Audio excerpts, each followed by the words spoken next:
اعوذ باللہ من الشیطان الرجیم بسم اللہ الرحمن الرحیم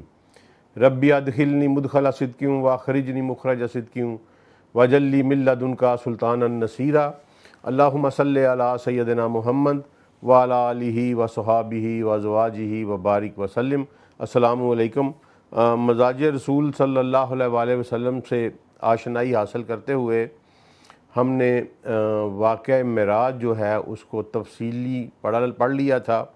اور اس کی تمام جو فلاسفیکل اسپیکٹس تھے اس کے اوپر بھی غور کر لیا تھا، اور قرآن پاک میں جس طرح اس کو بیان کیا گیا تھا اس پر بھی ہم نے بات کر لی تھی، اور جو کچھ میرے پاس تھا وہ میں نے آپ کو منتقل کر دیا تھا۔ باقی اس میں جو دوسری ڈیٹیل ہیں کہ پہلے آسمان پہ کیا ہوا، دوسرے پہ، تیسرے پہ، وہ میرا خیال ہے ہم سب کو معلوم ہے۔ تو ہم آگے بڑھتے ہیں اسی سفر میں سیدی رسول اللہ صلی اللہ علیہ وآلہ وسلم کی زندگی مبارکہ کا علم حاصل کرتے ہوئے۔ تو اگلا جو میجر بڑا ایونٹ ہے وہ ہے کہ ہجرت مدینہ، لیکن اس سے پہلے کہ یثرب سے مدینہ المنورہ یہ مقدر کیسے جاگا، یہ اسلام کا بیج مدینہ منورہ میں کیسے بویا گیا، اور وہ سرزمین جس کو یثرب کہا جاتا تھا وہ قیامت تک کے لیے مدینہ المنورہ کے نام سے، اور پھر جنت کا ٹکڑا اس میں موجود ہونا،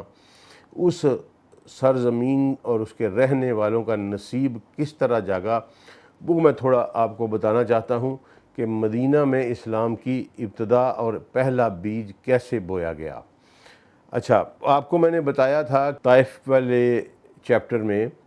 کہ سیدی رسول اللہ صلی اللہ علیہ وآلہ وسلم سے قبیلے کی پناہ ابو لہب نے واپس لے لی تھی جب جناب ابو طالب علیہ السلام کا وصال ہو گیا، اور اسی سلسلے میں رسول اللہ صلی اللہ علیہ وسلم پھر طائف تشریف لے گئے، وہاں بھی بات نہ بنی،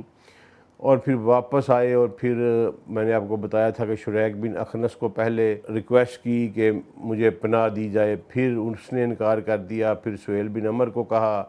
اس نے انکار کر دیا، پھر رسول اللہ صلی اللہ علیہ وسلم کے دادا کی اولاد میں تھے مطعم بن عدی، وہ آیا اپنے 9 بیٹوں کے ساتھ اور رسول اللہ کو اپنی پناہ میں لیا اور کعبہ میں اعلان کیا، اور رسول اللہ صلی اللہ علیہ وآلہ وسلم بدستور مطعم بن عدی کی پناہ میں مکہ میں رہ رہے تھے۔ اور آپ کو یہ سن کر حیرانگی ہوگی کہ مطعم بن عدی جو ہیں وہ مرتے دم تک انہوں نے اسلام قبول نہیں کیا، لیکن اس کے باوجود رسول اللہ صلی اللہ علیہ وآلہ وسلم نے فرمایا بدر والے دن کی اگر آج مطعم بن عدی زندہ ہوتے تو میں، اگر مجھے ان قیدیوں کی سفارش کرتے تو میں ان کا احسان کا بدلہ چکانے کے لیے ان قیدیوں کو ان کی سفارش پر چھوڑ دیتا۔ لیکن اس وقت مطعم بن عدی کے اوپر بہت زیادہ سوشل پریشر ڈال رہے تھے مشرکین مکہ کہ آپ اپنی پناہ جو ہے وہ واپس لیں۔ تو اس کے لیے رسول اللہ صلی اللہ علیہ وآلہ وسلم نے پھر حج کے موقع پر ڈیفرنٹ جو ٹرائبز آتے تھے، اور یہاں ان کا سٹائل یہ تھا کہ ہر ٹرائب جو ہے اپنا علیحدہ کیمپ لگاتا ہوتا تھا حج کے موقع کے اوپر۔ تو رسول اللہ صلی اللہ علیہ وسلم جو باہر سے ٹرائب آتے تھے مکہ سے باہر کے، ان کے پاس وزٹ کرنا شروع کیا اور ان کو دعوت دینی شروع کی، اس امید، اس تمنا کے ساتھ کہ شاید ان میں سے کوئی اسلام قبول کر لے اور پھر ہم ادھر چلے جائیں۔ تو اسی سلسلے میں رسول اللہ صلی اللہ علیہ وسلم نے وزٹ کیا 10 ہجری کو حج کے موسم میں منی کو۔ تو اس سے پہلے میں آپ کو صرف یہ بتانا چاہتا ہوں کہ وہ لوگ جو مکہ میں رسول اللہ صلی اللہ علیہ وآلہ وسلم کی دشمنی میں پیش تھے، ان کے نام ہم سب کو جو ہے نا وہ معلوم ہونے چاہیے، کیونکہ دوست اور دشمن دونوں کا لحاظ رکھنا جو ہے یہ بہت ضروری ہوتا ہے، اور پرٹیکولرلی جب معاملہ جو ہے وہ اپنے پیر و مرشد، اپنے ہادی، اپنے رہبر، اپنے محبوب سیدی مصطفیٰ صلی اللہ علیہ وآلہ وسلم کا ہو۔ تو اس وقت اظہار ثانیوں میں سب سے پہلی شخصیت ابو لہب تھی، پھر ابو جہل تھا، پھر اسود بن عبد یغوث تھا، پھر حارث بن قیس بن عدی، ولید بن مغیرہ، ٹھیک ہے، امیہ بن ابی بن خلف، ابو قیس بن فاقہہ، اس کے بعد عاص بن وائل، نضر بن حارث، منبہ بن حجاج، زہیر بن ابی امیہ، صائب بن سیفی، اسود بن عبد الاسد، عاص بن سعید بن عاص، اور عاص بن ہاشم، عقبہ بن ابی معیط، ابن الاسدی، حضلی، حکم بن ابی العاص، یہ مروان کا والد ہے، اور عدی بن حمرہ، یہ جو ہیں جی بڑے بڑے نام جو ہیں یہ رسول اللہ صلی اللہ علیہ وآلہ وسلم کے خاص دشمن تھے، اور یہ سارے کے سارے جو تھے یہ صاحب جاہ و جشم اور صاحب اقتدار تھے، بڑے بڑے سردار تھے، بڑے امیر تھے، ان کے پاس بڑا پیسہ تھا، اور اصل میں مکہ کے ٹریڈ روٹس کے اوپر انہی لوگوں کا قبضہ تھا۔ تو یہی رسول اللہ صلی اللہ علیہ وآلہ وسلم کے سب سے بڑے دشمن تھے۔ یہ میں نے آپ کو نام بتا دیے تاکہ ہمیں مطمع نظر رہے کہ یہ کون لوگ تھے۔ اچھا، اس کے بعد 10 ہجری میں یہ واقعہ ہوا کہ مدینۃ المنورہ، جس کو اس وقت یثرب کہا جاتا تھا، یہ ایک شہر تھا جو کہ شام، جب یہ مکہ سے شام جاتے تھے تو یہ شام کے رستے میں پڑتا تھا، اور یہاں پر قحطانی قبائل، جو قحطانی عرب تھے جو یمن سے ہجرت کر کے آئے تھے، اوس اور خزرج، یہ 2 بڑے قبیلے آباد تھے، اور ان کا بھی بڑا اثر و رسوخ تھا، کیونکہ یہ ٹریڈ روٹ کے اوپر واقع تھے، تو کوئی بھی تجارتی قافلہ ان کی خوشنودی کے بغیر گزر نہیں سکتا تھا۔ تو یہ یثرب میں آباد تھے۔ اس کے علاوہ یثرب میں گرد و نواح میں یہودی بہت سارے آباد تھے، اور پرٹیکولرلی ان کے وہ 3 بڑے قبائل، اور انہوں نے وہاں چھاونیاں بنائی ہوئی تھیں، قلعے تعمیر کیے ہوئے تھے، اور پوری سیٹلمنٹ تھی، اور آلموسٹ ٹریڈ کے اوپر جو ہے انہی کا قبضہ تھا، یہودیوں کا۔ اور مدینہ کے جو اوس و خزرج کے قبائل ہیں وہ چونکہ ان پڑھ تھے، اور یہودیوں نے تو وہاں مدرسے بنائے ہوئے تھے جنہیں بیت المدارس کہا جاتا تھا، ٹھیک ہے، اور وہاں تورا کی تعلیم دی جاتی تھی، تورات کی۔ تو اس حوالے سے یہ جو اوس و خزرج کے قبائل تھے یہ علمی طور پر ان سے مروب ہوتے تھے، لیکن ویسے یہ دلیر جنگجو قبائل تھے، ٹھیک ہے، تو اس حوالے سے یہودی ان سے مروب ہوتے تھے، یعنی فنانشلی، اکنامیکلی، ٹریڈ اور علم کے لحاظ سے یہودی اپنی سپیریارٹی کلیم کرتے تھے، اور دلیری میں، جنگجو ہونے میں اوس و خزرج کے قبائل اپنی سپیریارٹی کلیم کرتے تھے۔ لیکن بہرحال یہ بات انہوں نے سن رکھی تھی کہ کوئی آخری رسول جو ہے وہ آنے والا ہے، اور اکثر یہود جو تھے یہ ان کو تانا دیتے ہوتے تھے کہ تم اب ہمیں تنگ کرتے ہو، تو جب دیکھنا کہ آخری رسول کا ظہور ہوگا تو ہم تمہارے ساتھ نبٹ لیں گے۔ تو ان کے مائنڈ، ان کی سائیکالوجی میں یہ چیز انکلکیٹڈ تھی کہ یہودی کہتے ہیں کہ کوئی آخری نبی جو ہے ادھر ظہور پذیر ہونا ہے۔ تو اس میں سب سے پہلا جو ہوا نا جی رابطہ رسول اللہ صلی اللہ علیہ وآلہ وسلم کے ساتھ، وہ ایک شخص تھے سوید بن سامت، ٹھیک ہے، یہ مدینہ کے رہنے والے تھے، سوید بن سامت۔ تو یہ جو ہے نا حج، ایک دفعہ حج کو آئے، یہ 10 ہجری سے پہلے کا واقعہ ہے۔ حج کو آئے تو ان کے پاس نا بقول ان کے صحیفہ لقمان تھا، ٹھیک ہے، وہ لقمان جن کا ذکر قرآن پاک میں بھی آیا ہے، لقمان حکیم ہم جن کو کہتے ہیں، تو وہ یہ کلیم کرتے تھے کہ ان کے پاس نا صحیفہ لقمان حکیم ہے، اور وہ یہ ساتھ یہ بھی سمجھتے تھے کہ یہ اللہ کی اتاری ہوئی کتاب ہے، اور یہودیوں کے مقابلے میں وہ اس کو پریزنٹ کرتے ہوتے تھے۔ تو رسول اللہ صلی اللہ علیہ وآلہ وسلم سے ان کی ملاقات ہوئی، ٹھیک ہے جی، سوید بن سامت کی، یہ 8 ہجری، 8 نبوی ہے یا 9 نبوی ہے، بلکہ 10 نبوی سے پہلے کی بات ہے، 8 ہوگا، کیونکہ اس کے بعد پھر جنگ بواس بھی اس کے بعد ہوئی ہے۔ تو یہ رسول اللہ صلی اللہ علیہ وسلم سے جب ملاقات ہوئی تو انہوں نے کہا کہ میرے پاس نا ایک الہامی کتاب ہے، میں آپ کو سناتا ہوں۔ انہوں نے وہ صحیفہ لقمان رسول اللہ صلی اللہ علیہ وسلم کو سنایا، اور پوچھا کہ آپ کا کیا خیال ہے اس کے بارے میں۔ رسول اللہ صلی اللہ علیہ وسلم نے فرمایا کہ یہ میرا نیک خیال ہے، اچھا خیال ہے، لیکن میرے پاس اس سے بہتر چیز ہے۔ اچھا، اس نے کہا کہ آپ بھی سنائیں پھر۔ تو رسول اللہ صلی اللہ علیہ وآلہ وسلم نے قرآن پاک سنایا۔ اچھا، وہ اس سے نا جناب بہت خوش ہوا اور بڑی تحسین کی، اور اس سے نا وہ تھوڑا سا مروب ہوا۔ یہ اسلام کا پہلا بیج تھا جو رسول اللہ صلی اللہ علیہ وآلہ وسلم نے سوید بن سامت کے ذریعے جو ہے بویا، اور وہ اس نے مدینہ جا کے، اگرچہ اس کا ہمیں کوئی یہ رپورٹ تو نہیں ہوتا کہ اس نے رسول اللہ صلی اللہ علیہ وسلم کے ہاتھ پر ایمان قبول کیا، واللہ عالم، لیکن یہ رپورٹ ضرور ملتی ہے کہ اس نے رسول اللہ صلی اللہ علیہ وسلم کا جا کے وہاں غیبانہ تعارف کرایا اور لوگوں کو بتایا، اور وہ چند آیات جو تھیں وہ بھی ان کو بتائیں جو اس نے سنی تھیں، اور بڑی تعریف کی اس نے وہاں جا کے۔ اچھا، اس کے بعد اوس و خزرج کی لڑائی جب جنگ بواس بند ہوئی تو اس میں لاس ہو گیا بہت سارا اوس قبیلے کا۔ اوس قبیلے کے جو سردار تھے یہ مکہ میں آئے اور انہوں نے چاہا کہ ہم معاہدہ کریں، جوائنٹ ڈیفنس پیکٹ کریں مشرکین مکہ کے ساتھ، قریش کے ساتھ، یعنی بیسیکلی۔ تو وہ ابھی یہ بات چیت چل رہی تھی تو ایک شخص ان رسول اللہ صلی اللہ علیہ وسلم کو ان کا آنا معلوم ہوا، تو رسول اللہ صلی اللہ علیہ وسلم نے ان سے ملاقات کی۔ جب ان سے ملاقات ہوئی تو رسول اللہ صلی اللہ علیہ وآلہ وسلم نے ان کو آیات سنائیں۔ تو ایاس بن معاذ ایک شخص تھے ان میں۔ ایاس بن معاذ نے اپنے ساتھیوں کو کہا، یہ اس وقت ینگ تھے، اپنے ساتھیوں کو کہا کہ یار یہ اللہ کی قسم، یہ جس کام سے ہم آئے ہیں نا، یعنی قریش کی حمایت لینے کے لیے، اس سے بہتر یہ کام ہے کہ ہم ان کی بات مان لیں۔ اب وہ جو سردار تھا اس وقت ان کے قبیلے کا، اس نے جناب کہا کہ نہیں، ہم اور کام آئے ہیں اور ہم وہی کام کریں گے، اور لکھا ہے کہ اس نے کنکریاں مانی۔ اچھا، اس کے بعد کہتے ہیں جی کہ وہ جو تھے نا ایاس بن معاذ، وہ فوت ہو گئے، ٹھیک ہے، لیکن یہ روایت ملتی ہے کہ مرتے وقت ان کے منہ پر اللہ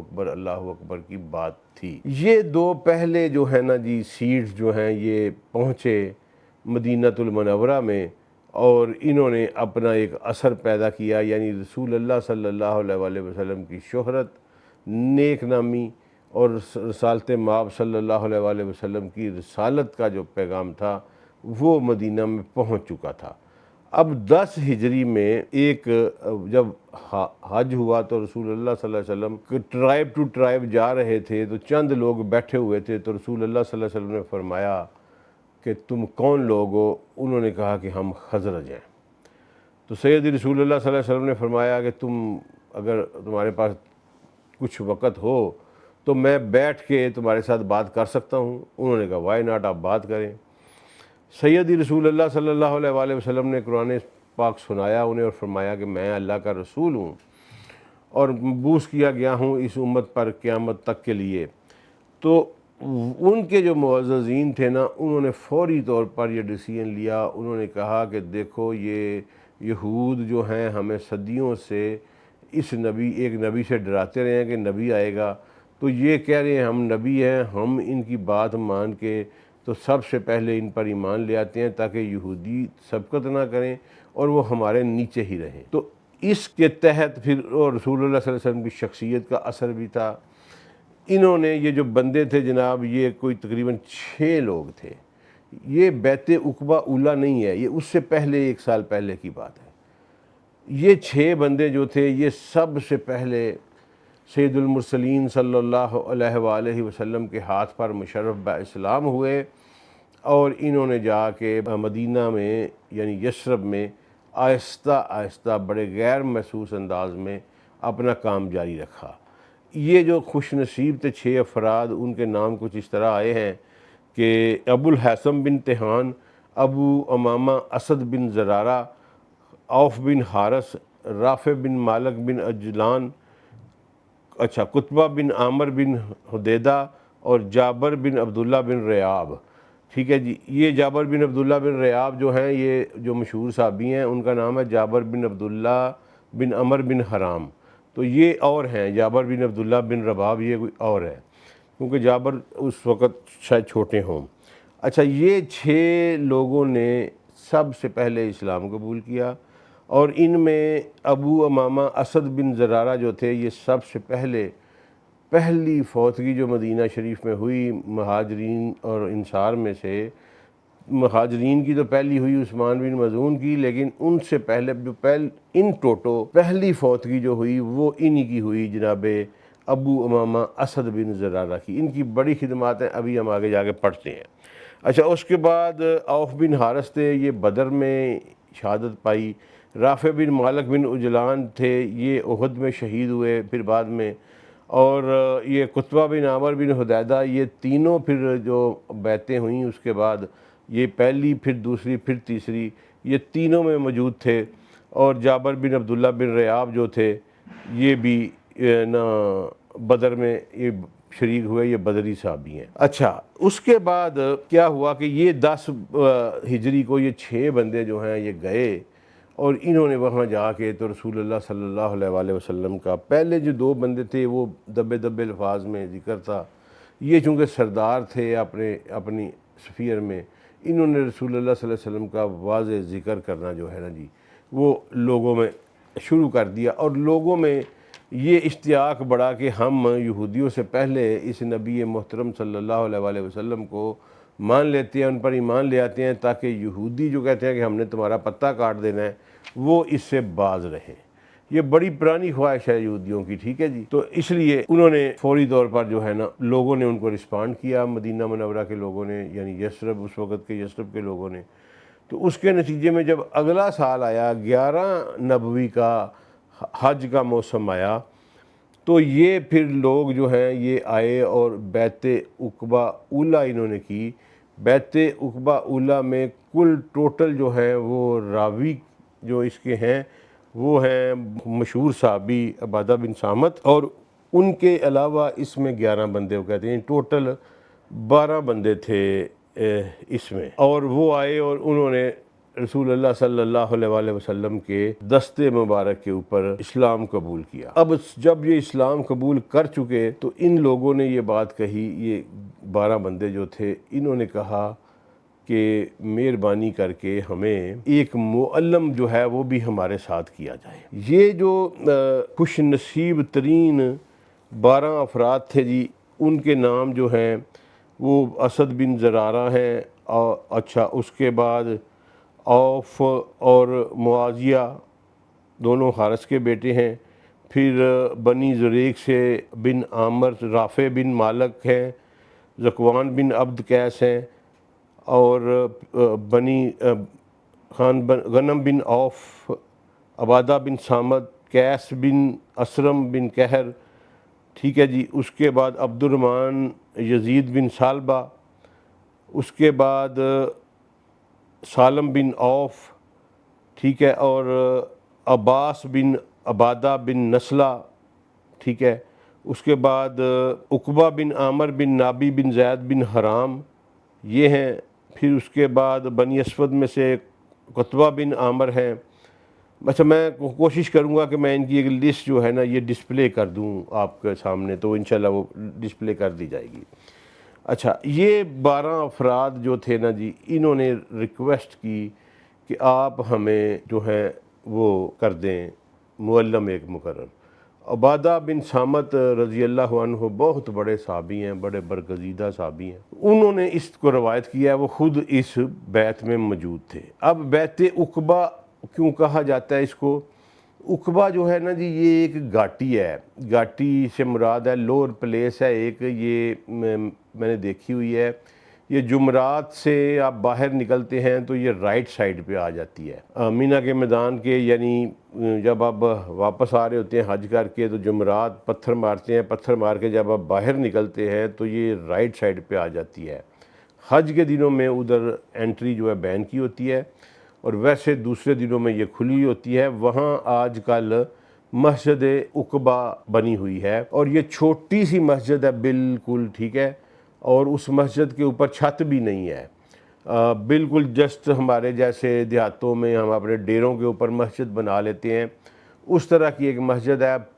پیلے رنگ کا، یلو کلر کا پینٹ اس کے اوپر ہوا ہے۔ اور اگر آپ کو نیچے جانے کا، اگر کوئی جائے نیچے جانے کا اتفاق نہ ہو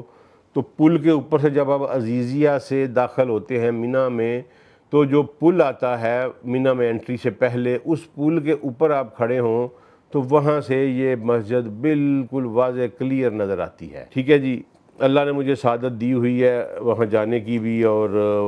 اس میں کھڑے ہونے کی بھی نماز کے لیے۔ تو یہ وہ مقام تھا جہاں یہ متعین کیا گیا تاکہ باقی لوگوں کے، خالی 12 لوگ نہیں آئے ہوئے تھے، آئے بہت سارے لوگ تھے، لیکن یہ چونکہ ان سے خفیہ رکھنا چاہتے تھے، کانفیڈینشیل بندے صرف اوپر آئے جو سردار ٹائپ تھے، تو یہ وہاں سے اپنے کیمپ سے اٹھ کر یہ انہوں نے رسول اللہ سے مقام جو ہے متعین کیا اور یہ آ گئے عقبہ میں۔ تو اس وجہ سے اس کو پھر بیعت عقبہ کہا گیا۔ یہ پہلی بیعت عقبہ ہے، اس لیے اس کو بیعت عقبہ اولیٰ کہا گیا۔ بہت سارے مفسرین اور ہمارے جو دوست ہیں ان کا خیال ہے کہ بیعت عقبہ اولیٰ سے جو سیڈز ہیں وہ اسلام کے پہنچے۔ میں نے آپ کو بتا دیا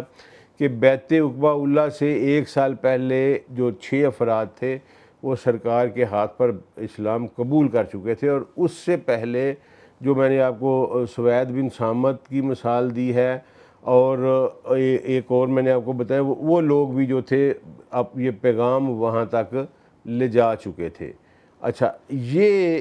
ایک رانگ کنسیپٹ ہے کہ بیعت عقبہ اولیٰ میں سب سے پہلے، اس سے پہلے 6 بندے اسلام قبول کر چکے تھے، ان کے نام بھی میں نے آپ کو بتا دیے ہیں۔ اچھا، اب یہ جو افراد تھے انہوں نے جب مانگا، اپنا ایک معلم مانگا، تو سیدی رسول اللہ صلی اللہ علیہ وآلہ وسلم نے اپنے کزن جو تھے مصعب بن عمیر، ٹھیک ہے جی، مصعب بن عمیر کو بطور معلم بھیج دیا۔ مصعب بن عمیر جو ہیں یہ بڑی ہی پیاری شخصیت ہے، ان کے حالات زندگی پڑھ کے ایک دفعہ انسان کی چیخیں نکل جاتی ہیں، ایسی قربانی رسول اللہ صلی اللہ علیہ وآلہ وسلم کے لیے دی ہے۔ یہ بہت ہی امیر باپ کے بیٹے تھے، اگر رسول اللہ کے کزن تھے، ٹھیک ہے، اور یہ ہاشم بن عبد مناف جو تھے ان کے یہ پوتے تھے، لیکن والد جو تھے نا ان کے وہ بچپن میں فوت ہو چکے تھے اور بہت ساری دولت وہ چھوڑ کے گئے تھے۔ ایک ہی بیٹے تھے اور چچا ان کے کاروبار کو دیکھتے تھے، ماں ان کی نگہداشت کرتی تھیں، اور کہتے ہیں کہ اس زمانے میں ان کے کپڑے جو ہیں وہ شام اور فلسطین سے سل کے آیا کرتے تھے۔ یہ لوکل میڈ کپڑے نہیں پہنتے تھے، انہوں نے کبھی لوکل میڈ کوئی چیز استعمال نہیں کی تھی۔ پورے مکہ میں سب سے خوبصورت لباس مصعب بن عمیر کا ہوتا تھا، اور مصعب بن عمیر کی خوشبو جو وہ عطر یوز کرتے تھے وہ پورے مکہ کا سب سے بہترین اور مہنگا ترین عطر ہوتا تھا۔ جس گلی سے گزر جاتے تھے وہاں خوشبو تا دیر قائم رہتی تھی، لوگوں کو پتہ چل جاتا تھا کہ مصعب بن عمیر وہاں سے جو ہیں وہ گزر گئے ہیں۔ جناب مصعب بن عمیر نے جب رسول اللہ صلی اللہ علیہ وآلہ وسلم کی اطاعت کی تو ماں اور چچا نے مل کے ظلم کیا، ستم کیا اور سب کچھ چھین لیا، اور بغیر کسی کپڑے کے اپنے گھر سے نیکڈ کر کے اپنے گھر سے نکال لیا۔ یہ وہ مصعب بن عمیر ہیں جنہوں نے پھر رسول اللہ کے لیے قربانی دی، اور پھر جب انہوں نے مدینہ میں تبلیغ کی، میں آپ کو بتاتا ہوں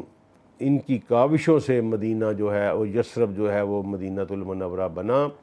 یہ اس میں بہت بڑا کردار ہے جناب مصعب بن عمیر کا۔ جناب مصعب بن عمیر پھر غزوہ احد میں جب شہید ہوئے تو کہاں وہ شہزادہ جس کے کپڑے شام فلسطین سے سل کے آیا کرتے تھے، جس کی خوشبوؤں کی مکہ کی عورتیں گیت گایا کرتی تھیں، اس پر یہ وقت تھا کہ اس کے بدن پر ایک چادر تھی، قد لمبا تھا۔ احد میں جب یہ شہید ہوئے تو اسی چادر میں رسول اللہ نے کہا کہ ان کو کفن دے دو، تو سر ڈھانپتے تھے تو پاؤں ننگے ہو جاتے تھے، پاؤں ڈھانپتے تھے تو سر ننگا ہو جاتا تھا، اور لوگوں نے سیدی رسول اللہ کو بتایا کہ یہ مسئلہ درپیش ہے۔ سرکار نے فرمایا کہ سر ڈھانپ دو اور پاؤں کے اوپر ازخر گھاس ڈال دو۔ یہ وہ لوگ تھے جنہوں نے اپنا سب کچھ لٹا دیا اپنے رسول کے پیچھے، اور آج وہ احد کے میدان میں آرام فرما رہے ہیں۔ جو کوئی بھی ادھر جائے جناب امیر حمزہ کے ساتھ ساتھ جناب مصعب بن عمیر کو ضرور سلام کرے، یہ سلام آپ کے قیامت والے دن، حشر والے دن آپ کے کام آئے گا۔ اچھا جی، اس کے بعد مصعب بن عمیر جب مدینہ منورہ پہنچے تو اسد بن زرارہ کے مکان میں ٹھہرے۔ اسد بن زرارہ اپنے جو قبیلے کی شاخ تھی اس کے سردار تھے اور خوشحال آدمی تھے، اور اس وقت اوس کا سب سے تگڑا قبیلہ تھا وہ بنی عبد الاشل تھا، اور اس کے سردار جو تھے نا جی وہ تھے اسید بن حضیر اور سعد بن معاذ۔ یہ 2 سردار تھے، اور یہ جو سعد بن معاذ تھے یہ خالہ زاد بھائی تھے اسد بن زرارہ کے۔ یہ اپنے نوٹ رکھنا ہے کہ سعد بن معاذ خالہ زاد بھائی تھے اسد بن زرارہ کے، اور اسد بن زرارہ میزبان تھے جناب مصعب بن عمیر کے۔ یہ پہلی تبلیغ ہے جو مدینہ منورہ میں ہوئی۔ اسد بن زرارہ جان بوجھ کے مصعب بن عمیر کو بنی عبد الاشل کے محلے میں لے گئے، اور وہاں کچھ جو لوگ ملے ان کو ایک دائرے کی شکل میں بٹھایا اور بات کرنا شروع کر دی۔ کچھ لوگوں نے جا کے سرداروں کو بتایا کہ اسعد بن معاذ کو بتایا کہ آپ کا خالہ زاد بھائی جو ہے وہ ایک بندے کو لے کے آیا ہوا ہے اور وہ نیا دین پھیلا رہا ہے ادھر۔ تو سعد بن معاذ نے جناب اسید بن حضیر کو کہا کہ اسد بن زرارہ میرا خالہ کا بیٹا ہے، وہ اپنے ساتھ بندے کو لے کے آیا ہوا ہے جو یہاں ایک نیا دین پھیلا رہا ہے، تو میں اگر وہاں گیا تو میری اپنے خالہ زاد بھائی سے تو میں ہو جائے گی، تعلقات خراب ہو جائیں گے، تو تم جاؤ اور ان کو کہو کہ یہاں سے چلے جائیں اور آئندہ ہمارے محلے میں نہ آئیں۔ اچھا، یہ اسید بن حضیر نے نیزہ ہاتھ میں پکڑا۔ ادھر جب یہ آ رہے تھے تو جناب اسد بن زرارہ نے جناب مصعب بن عمیر کو کہا کہ یہ شخص جو آ رہا ہے نا، آپ نے کوشش کرنی ہے کہ یہ ہر کسی نہ کسی طرح یہ اسلام ضرور قبول کر لے، ہمیں بہت فائدہ ہوگا۔ اب اسید بن حضیر نے وہاں جا کے تو سیدھی ننگی گالیاں دینا شروع کر دی انہیں، اور کہا کہ نکل جاؤ یہاں سے۔ جناب مصعب بن عمیر مسکراتے رہے۔ جب یہ ننگی گالیاں دے چکے تو مصعب بن عمیر نے کہا کہ دیکھیں، میں آپ سے ایک بڑی شریفانہ گفتگو کرتا ہوں کہ آپ بیٹھ کے میری بات سن لیں، اگر آپ کو میری بات اچھی لگی تو بہت اچھا مان لیجئے گا، اگر آپ کو میری بات اچھی نہ لگی تو ہم آپ سے معذرت کریں گے اور یہاں سے چلے جائیں گے اور دوبارہ کبھی نہیں آئیں گے۔ اب یہ عرب سردار جو ہوتے تھے یہ بڑے یعنی اسٹریٹ فارورڈ لوگ، انہوں نے کہا یار بات تو تم ٹھیک کر رہے ہو، بتاؤ کیا کہتے ہو۔ تو انہوں نے جناب ان کو مصعب بن عمیر نے اسلام کی دعوت دی، قرآن سنایا، اور جیسے ہی قرآن سنایا قرآن کا جادو سر چڑھ کے بولا، اور اسد بن حضیر جو ہیں وہ اپنا دست مبارک دے بیٹھے جناب مصعب بن عمیر کو اور اسلام قبول کر لیا۔ اب وہ جب واپس گئے تو سعد بن معاذ جو تھے وہ ڈیرہ لگا کے چوپال لگا کے بیٹھے ہوئے تھے، تو انہوں نے ان کو آتے ہوئے دیکھا تو انہوں نے وہیں لوگوں کو بتایا کہ یہ جیسا چہرہ لے کے گیا تھا یہ ویسا چہرہ لے کے واپس نہیں آ رہا، کوئی تبدیلی آ گئی ہے۔ اب اسد بن حضیر نے اگر بڑی عقل مندی کا تقاضا کیا اور کہا کہ یار یہ تو نہ، اگر میں نے ان کو ڈائریکٹ بتا دیا تو شاید یہ میرے بھی دشمن ہو جائیں، تو انہوں نے کہا کہ سردار میں وہاں گیا ہوں، وہاں مسئلہ پیش آ گیا ہے۔ انہوں نے کہا کیا ہوا؟ انہوں نے کہا کہ بنی حارثہ جو ہیں وہ چونکہ تم لوگوں کے دشمن ہیں تو وہ تمہارے خالہ زاد بھائی کو نا اسد بن زرارہ کو قتل کرنے کے لیے آ رہے ہیں ادھر، وہ انہیں تمہارے محلے میں قتل کرنا چاہتے ہیں اسد بن زرارہ کو، تاکہ تمہاری بےزتی ہو اور تمہیں نیچے دکھا سکیں۔ اب یہ بات سننی تھی تو سعد بن معاذ جو ہیں وہ آگ بگولا ہو کے اٹھے اور انہوں نے وہی انہی کا نیزہ چھین کے تو وہ گئے اس طرف۔ تو جب یہ جا رہے تھے تو اسد بن زرارہ نے بریف کر دیا مصعب بن عمیر کو کہ یہ شخص اگر اسلام لے آیا نا اب تو پورا بنی عبد الاشل جو ہے پورے کا پورا قبیلہ مسلمان ہو جائے گا۔ تو مصعب بن عمیر نے کہا کہ ٹھیک ہے آنے دیں ان کو۔ اچھا، یہ گئے اور انہوں نے ان کو نہ پوچھا کہ کون تمہیں قتل کرنا چاہے، انہوں نے کہا مجھے تو کوئی قتل نہیں کرنے والا۔ تو یہ سمجھ گئے کہ انہوں نے اسید بن حضیر نے کوئی بات کی۔ انہوں نے خیر اسد بن زرارہ کو کہا کہ تم میرے بھائی ہو، خالہ زاد، میں بڑی تمہاری عزت کرتا ہوں، تو تم مہربانی کرو یہ کام ہمارے محلے میں آ کے نہ کیا کرو، دین پھیلانے والا، اور یہاں سے نکل جاؤ۔ تو مصعب بن عمیر نے وہی کہا کہ اے سردار اوس، سید الاوس، مجھے یہ بتائیں کہ کیا اس میں کوئی برائی ہے کہ آپ بیٹھ کر میری بات سنیں؟ بات اچھی لگے تو مان لیجیے گا، نہ لگے تو ہم معذرت کریں گے، معافی مانگیں گے آپ سے اور چلے جائیں گے۔ اس نے کہا ہاں ٹھیک بات ہے۔ اب جب قرآن سنا تو بس وہ بھی پھر بدل گیا۔ سعد بن معاذ بہت بڑے سردار تھے، لاکھوں کروڑوں درود و سلام ان کے اوپر، تو انہوں نے وہاں اسلام قبول کیا اور اپنے پورے قبیلے کو مقام پہ جا کے جمع ہو جاؤ، پورے قبیلے سے خطاب کیا، اور بنو عبد الاشل کا پورا قبیلہ سعد بن معاذ کی وجہ سے مسلمان ہو گیا۔ یہ اسلام کا مدینہ منورہ میں داخلہ اور اس کی گونج تھی۔ تو اس کے بعد پھر انصار نے کبھی مڑ کے نہیں دیکھا۔ لاکھوں کروڑوں اربوں کھربوں درود و سلام میرے رسول صلی اللہ علیہ وآلہ وسلم کے ان ساتھیوں پر، جناب اسد بن زرارہ پر، جناب موصب بن عمیر پر، جناب اسید بن حضیر پر، جناب سعد بن معاذ پر، یہ لوگ ہمارے محسن ہیں، ان کے احسانات ہماری گردنوں کے اوپر ہیں۔ اگر یہ اس وقت اپنا کردار ادا نہ کرتے تو شاید ہم بھی